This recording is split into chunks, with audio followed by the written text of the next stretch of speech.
პატივცემულ ელჩებს კიდევ ერთხელ გავაცანი საქართველოს პარლამენტის მუშაობის პრიორიტეტები, ჩვენი მოლოდინი იმ პოლიტიკურ პროცესების, რაც ქვეყანაში ვითარდება, ვისაუბრეთ მომავალ არჩევნებზე, ვისაუბრეთ იმ საკანონმდებლო ინიციატივებზე, რომელიც პარლამენტშია, მათ შორის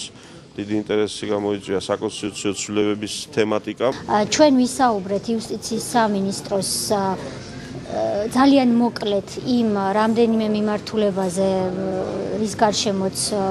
ვმუშაობთ უკვე 10 თვეა, იქნებოდა საკანონმდებლო ცვლილებები, საარჩევნო სიის ფორმირება, მიწის კოდექსი, შრომის კოდექსი, სასამართლო რეფორმა თუ ძალიან ბევრი სხვა სიახლე, რაც ჩვენ შევთავაზეთ